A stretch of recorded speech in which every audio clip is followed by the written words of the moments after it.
VJ Parvati அவங்களோட ஆட்டத்தை ஆரம்பிச்சிட்டாங்க அப்படின்ற மாதிரி தான் சொல்லணும். இந்த பீஸ் இந்த மாதிரிலாம் அடங்கி இருக்காது, இது அந்த மாதிரி ஆள் இல்லையா அப்படின்ற மாதிரி நினைச்சிட்டு இருந்தேன். அதுக்கேற்ற மாதிரி பார்த்தீங்கன்னா ஒரு 2 நாள் ரொம்ப சைலண்டாக இருந்தாங்க. ஸோ இப்போ பார்த்தீங்கன்னா திருப்பி ஆட்டத்தை ஆரம்பிச்சிட்டாங்க. அதுவும் அந்த குப்பை மேட்டருக்கு பார்த்தீங்கன்னா சண்டை போடுறாங்களே, இது வந்து என்ன ப்ரோ குப்பைக்கெல்லாம் சண்டை போடுறாங்களா அப்படின்ற மாதிரி உங்களுக்கு தோணும். ஆக்சுவலாக மேட்ரு அங்கே குப்பை இல்லை, அங்கே கிரியேட் பண்ணுற கண்டென்ட். இவங்களை பொறுத்த வரைக்கும் அவங்க சொல்கிற வேலையெல்லாம் நம்ம செய்யக்கூடாது அப்படின்றதுல மும்முரமாக இருக்காங்க. ஏன்னா அவங்க சொல்கிற வேலையெல்லாம் செஞ்சுட்டா அப்புறம் நம்ம என்ன கண்டென்ட் பண்ணுறது அப்படின்ற மாதிரி பார்வதியோட தாட்டு. ஸோ அதனால் முடிஞ்ச அளவுக்கு அவங்க வேலை சொல்லும் போது அதை பண்ண முடியாது இதை பண்ண முடியாது அப்படின்றதா இவங்க ஸ்ட்ராட்டஜி. அந்த பக்கத்தில் இருக்கவங்க வந்து நீங்கள் பண்ணி தான் ஆகணும்னு சொல்றது அவங்க ஸ்ட்ராட்டஜி. இந்த பக்கத்தில் கேப்டனா தலையா ஒருத்தவங்க வந்திருக்காங்க பார்த்தீங்களா, அவங்க வந்து இதை வந்து சார்ட் அவுட் பண்ணணும், இந்த பிரச்சனையை வந்து சால்வ் பண்ணணும், இதுதான் அவங்களுக்கு கொடுக்கப்பட்ட பொறுப்பு. என்னடா உங்க கண்டென்ட் அப்படின்ற மாதிரி தான் இருக்கு. இந்த சீசனை பொறுத்த வரைக்கும் இந்த குப்பைக்கு பெருக்கிறதுக்கு இதுக்கெல்லாம் ஒரு மாதிரி சண்டை போட்டுக்கிட்டு ஒரு மாதிரி பண்றாங்களே, ஒரு தடவை பார்க்கும்போது ஓகே ஓரளவுக்கு இன்ட்ரெஸ்டிங்கா இருக்கும். ஆனா திருப்பி திருப்பி இதே பார்க்கும்போது நம்மளுக்கு கடுப்பாகல அப்படின்ற மாதிரி தான் இருக்கு. இப்போ இன்னைக்கு எபிசோடுக்கான முதல் ப்ரோமோவை பார்க்கும்போது 2 வாரத்துக்கு முன்னாடி ஒரு முதல் ப்ரோமோ வந்ததுல, அந்த ப்ரோமோவும் இந்த ப்ரோமோவும் ஒன்று தான். அதுலயும் பெருக்கிறதுல தான் பிரச்சனை, இதுலயும் பெருக்கிறது தான் பிரச்சனை அப்படின்ற மாதிரி தான் இருக்கு. எத்தனை பேருக்கு தோணுது இன்னைக்கு எபிசோடுக்கான ஃபர்ஸ்ட் ப்ரோமோவை பார்க்கும்போது, ஆக்சுவலா இதுக்கு முன்னாடி 2 வாரத்துக்கு முன்னாடி ஒரு ப்ரோமோ வந்ததுல, விஜய் பார்வதி வந்து பெருக்கிட்டு இருக்கும் போது ஒரு ப்ரோமோ வந்ததுல, ரெண்டுமே கிட்டத்தட்ட சிமிலரா இருக்க மாதிரி எத்தனை பேருக்கு ஃபீல் ஆச்சு அப்படின்றத கமெண்ட்ல மென்ஷன் பண்ணுங்க. ஆனா ஒரு விஷயம் மட்டும் கிளியருங்க, இங்க வந்து கனியை வந்து பிரிக்க போறாங்க இந்த வாரம் அப்படின்றது கிளியரா தெரிஞ்சு போச்சு. அதாவது அவங்க வந்து ரொம்பவே பயாஸ்டா ஒரு பக்கம் செயல்படுறாங்க அப்படின்றது ஆப்வியஸா தெரியுற விஷயம் தான். அதாவது பயாஸ்டா மீன்ஸ் அவங்களுக்கு பார்த்தீங்கன்னா அன்பு கேங் வந்து எப்பவுமே பாதுகாக்கணும், பிக் பாஸ் வீட்டுக்கு வந்து மோஸ்ட்லி ஃபேவரபிளா இருக்கணும், குறிப்பாக பார்த்தீங்கன்னா அதில் சபரி இவங்களுக்குலாம் வந்து ஃபேவரபிளா இருக்கணும் அப்படின்றது அவங்களோட தாட். ஸோ அப்படின்னும் போது இப்போ இவங்க எப்படி செயல்பட போறாங்க அப்படின்றதான் இப்போ முக்கியமான இந்த வாரத்தில் எல்லாருமே நோட் பண்ண வேண்டிய விஷயம். அப்படி இருக்கும்போது கனி கரெக்டாக இருப்பாங்களா அப்படின்றது இங்கே பெரிய கேள்வியாக இருக்குது. ஏன்னா நேற்றே பார்த்தீங்கன்னா அவங்க ஒரு விஷயம் சொல்லும் போதே டக்குன்னு என்ன சொல்லிட்டாங்கன்னா, நீங்கள் பண்ணுறது ரூல் பிரேக் அப்படின்ற மாதிரி எடுத்து போர்க்கொடி தூக்கிட்டாங்க கனி. எனக்கு புரியல, கனி இதுதான் டாஸ்க்கு, இதுதான் கேம் அப்படின்னும் போது போன வாரம் பிக் பாஸ் வீட்டில் இருக்கும் போது கனியை இருக்காங்களே அவங்க பண்ணுறதுலாம் ரூல் பிரேக்கில் வராது, கேட்டால் எங்கள் நியாயத்துக்கு நாங்கள் பண்ணுறோம், எங்கள் தர்மத்துக்கு நாங்கள் பண்ணுறோம் அப்படின்னு சொல்லிட்டு இருந்த கனியக்கா இன்னைக்கு என்ன சொல்கிறாங்க, ஆக்சுவலாக நீங்கள் சூப்பர் டீலக்ஸில் சொல்கிற வேறு வேலையை செய்யாமல் இருந்தால் அது வந்து ரூல் பிரேக் அப்படின்ற மாதிரி இப்போ இவங்க பேச ஆரம்பிச்சிட்டாங்க. இதுதான் உங்க கேப்டன்சியா கடியக்கா அப்படின்ற மாதிரி எல்லாம் கேட்டுக்கிட்டு இருக்காங்க. இன்னொரு பக்கம் ஆக்சுவலா இப்போ இந்த சூப்பர் டீலக்ஸ் ஹவுஸ்ல 2 பேர் வந்திருக்காங்கல்ல, அந்த சபரி அப்புறம் எஃப்ஜே அப்படின்ற மாதிரி 2 கேரக்டர் வந்திருக்குல்ல, இந்த 2 கேரக்டரோட அட்ராசிட்டி தாங்கவே முடியல அப்படின்ற மாதிரி நேற்று நைட்டு போட வீடியோல கூட சொல்லியிருந்தேன். ஆக்சுவலா அதுல சபரின்னு ஒரு கேரக்டர் இருக்குல்ல, அந்த கேரக்டர் என்ன பண்ணுதுன்னா இந்த சூப்பர் டீலக்ஸை மொத்தமா அப்படியே வாரி வாயில போட்டுக்கலாம் அப்படின்ற மாதிரி முடிவு பண்ணிருச்சு. அதாவது இங்க எந்த ஐடியா இருந்தாலும் நான் தான் எடுக்கணும், இங்க வந்து பிளான் பண்றது, இங்க இருக்க எல்லாத்தையும் ஒருங்கிணைக்கிறது எல்லாமே நான் தான் பண்ணணும் அப்படின்ற ஒரு பிளானிங்ல அவர் வந்துட்டாரு. எனக்கு என்ன பிரச்சனைனா, ஒருத்தன் எல்லாரையும் கூப்பிட்டு வச்சு நீங்க இது வரைக்கும் எதுவுமே பண்ணல, நான் தான் எல்லாத்தையும் பண்ணேன், அதாவது இதுக்கப்புறம் தான் பண்ண போறோம், நாங்க இதுக்கப்புறம் எப்படி பண்றோம்னு மட்டும் பாருங்க, இது 2 வாரத்தை நீங்க ஒண்ணுமே பண்ணல அப்படின்ற மாதிரி சொல்லிக்கிட்டே இருக்காப்ல. ஆக்சுவலா யாருக்குமே கோவம் வரலையா?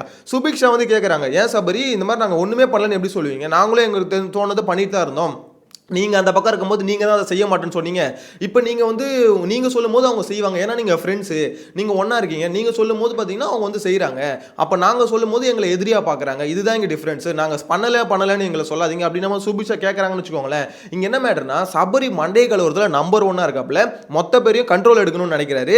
எனக்கு தெரிஞ்சு இந்த வியானான்னு ஒரு கேரக்டர் இருக்குல்ல, உண்மையிலே சொல்கிறேன், வியானா யோசிக்கிறது எல்லாமே பக்காவாக இருக்குது. இந்த மாதிரி இன்னைக்கு காலையில் சூப்பர் டீலக்ஸில் எந்திரிச்சு வரணும்ல, எல்லாருமே சீக்கிரமாக எந்திரிச்சு வந்தாங்க.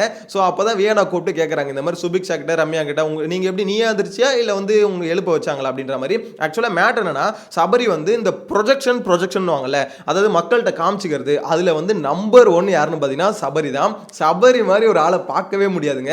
எல்லாமே ப்ரொஜெக்ஷன், ஒரு சண்டையாக அதை தீர்த்து வைக்கிறது சபரி, ஒரு எப்படி சொல்றது, ஒரு பிரச்சனைக்கு வந்து சொல்யூஷன் கொடுக்கணுமா அதுக்கும் சபரி தான் கொடுக்கணும். அதே மாதிரி பார்த்தீங்கன்னா ஒரு ஐடியா யோசிப்பானா அதுவும் சபரி தான் யோசிப்பான், வேற வேணா யோசிச்சிருப்பான், அந்த பாயிண்ட் எடுத்துட்டு வந்து பேசி அதை வந்து பார்த்தீங்கன்னா சபரியோட பாயிண்ட் மாதிரியே அங்கே பேசுவாப்ல, அதுதான் சபரியோட அங்கே ஐடியாலஜி. ஆக்சுவலாக சபரி சில இடத்துல கரெக்டாக இருக்காரு, நான் இல்லைன்னு சொல்லவே இல்லை, அதாவது சில இடத்துல வைக்கிற பாயிண்ட் எல்லாமே கரெக்டாக இருக்கு, ஆனால் எல்லாமே நான் தான் அப்படின்ற ஒரு ப்ரொஜெக்ஷன் இருக்குல்ல, அதில் வந்து நம்பர் 1 இருக்காரு. அதுவும் இவ்வளோ நாள் 2 வாரமாக அவங்க ஒன்றுமே பண்ணலை அப்படின்னு சொன்னார்ல, அதுவும் ஒரு ப்ரொஜெக்ஷன் தான். எப்படின்னா நீங்கள் ஒன்றுமே பண்ணல, இப்போ பாரு நானும் எஃப்ஜேவும் உள்ளே வந்துட்டோம், இதுக்கப்புறம் பாரு ஆட்டத்தை அப்படின்ற ஒரு ப்ரொஜெக்ஷன் வந்து செட் பண்ணுறாரு. ஸோ இன்னைக்கு காலையில் சீக்கிரமாக எழுந்து கூட்டு வர்றது எல்லாமே பார்த்தீங்கன்னா இதெல்லாம் பண்ணுறதுக்கான காரணம் என்ன தெரியுமா? இந்த மாதிரி நாங்கள் அந்த பிக் பாஸ் வீட்டு வந்ததுக்கப்புறம் சூப்பர் டீலக்ஸ்க்கு வந்ததுக்கப்புறம் எல்லாருமே கொஞ்சம் சீக்கிரமாக எந்திரிக்கிறாங்க, ஸோ அதை நாங்கள் மாற்றிருக்கோம் அப்படின்ற ஒரு ப்ரொஜெக்ஷன். இங்கே எல்லாமே பார்த்தீங்கன்னா ஒரு பயங்கரமான ஒரு ப்ரொஜெக்ஷன் பண்ணுறது யாருன்னா சபரி தான். எனக்கு தெரிஞ்சு டேய் அதாவது ஒருத்தர் உங்களை எல்லாரையும் கூப்பிட்டு வச்சு பேசுகிறான்னா உங்களை வந்து முட்டாளாக்குறான்னு அர்த்தம்டா, அதை கொஞ்சம் யாராவது யோசிங்கடா அப்படின்ற மாதிரி சொல்ல தோணுது. ஏன்னா ஆல்மோஸ்ட் கானா வினோத், ரம்யா, இப்போ சுபிக்ஷா கொஞ்சம் அளவுக்கு வந்து யோசிக்குது, ஐயோ இவன் நம்மளை இது பண்ணுறானோ, இருந்தாலும் சபரி என்ன பேசினா கரெக்டாக இருக்கும் அப்படின்னு எப்போ சொன்னியோ அப்பயே நீயும் வலையில் ஊன்ட்டமா அப்படின்றதான் இருக்குது. ஏன்னா எல்லாரையும் பார்த்தீங்கன்னா இப்போ எப்படின்னா சபரி வந்து ஓகே நம்ம சொல்கிறத இவங்க கேட்குற அந்த சுச்சுவேஷனில் கொஞ்சம் கொஞ்சமாக கூட்டு வந்துட்டார், ஆல்மோஸ்ட் கூட்டு வந்துட்டாரு.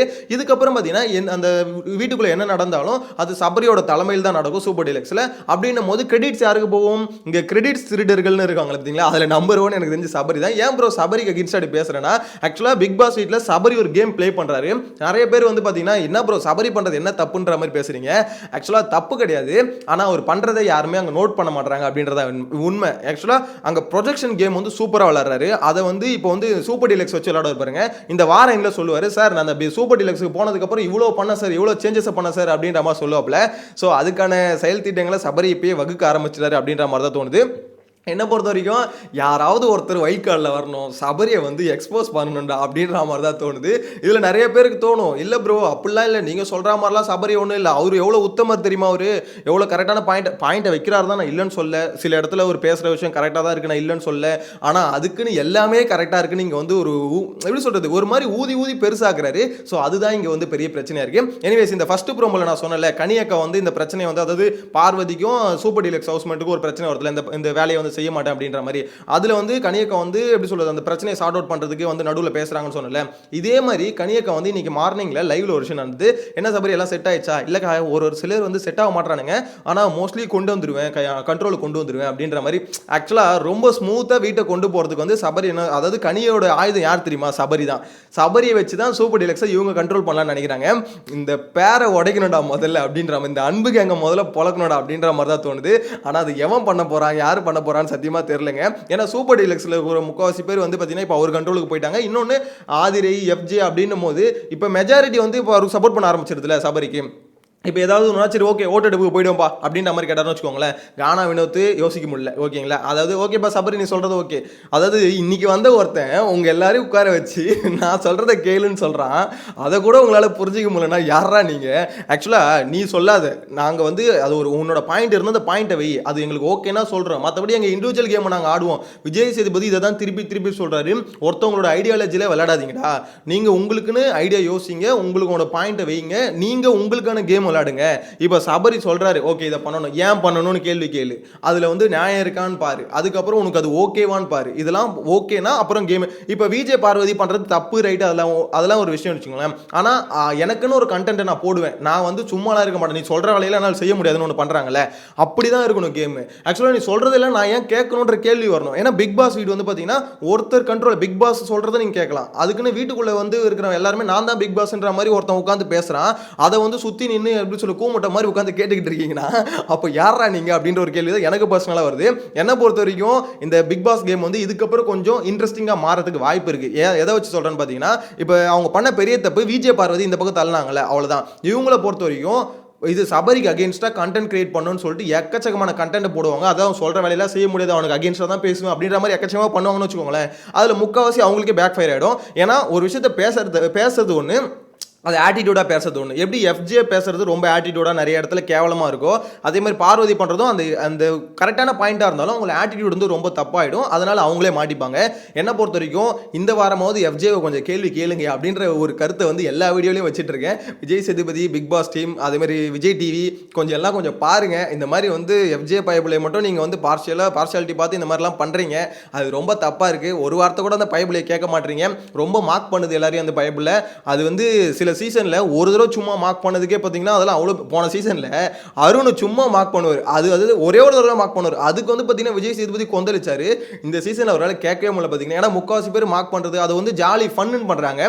சபரி எஃப்ஜே பண்ணால் ஃபன் ஆகிடுது அவங்களுக்கு, அதாவது வியானா சுபிக்ஷா இவங்களாம் பண்ணால் அது ஃபன் இல்லை. அதை தான் பார்த்தீங்கன்னா இவங்க லைவ்ல புலம்பிட்டு இருக்கிறத பார்க்க முடியுது. ஆக்சுவலாக இதெல்லாம் கேள்வி கேட்கணும், ஏன் சபரி சொன்னால் செய்வேன், நான் சொன்னால் செய்ய மாட்டேன் அப்படின்ற ஒரு கேள்வி கேட்கணும். எவன் கேட்க போகிறான், யார் கேட்க போகிறான்னு தெரியல. அதான் சொல்கிறேன், இந்த சீசனில் இருக்க முக்கால்வாசி பேர் மூளையை வந்து கழட்டி வச்சிட்டானுங்க, எவனுமே யூஸ் பண்ண மாட்டானுங்க. கொஞ்சமாவது யூஸ் பண்ணுங்கடா, அப்பதான் கேம் இன்ட்ரெஸ்டிங்கா போகும் அப்படின்ற மாதிரி தான் எனக்கு என்னமோ தோணுது. ஸோ உங்களோட கருத்தை மறக்காம கமெண்ட்ல மென்ஷன் பண்ணுங்க. நெக்ஸ்ட் வீடியோல மீட் பண்ணலாம். Bye by.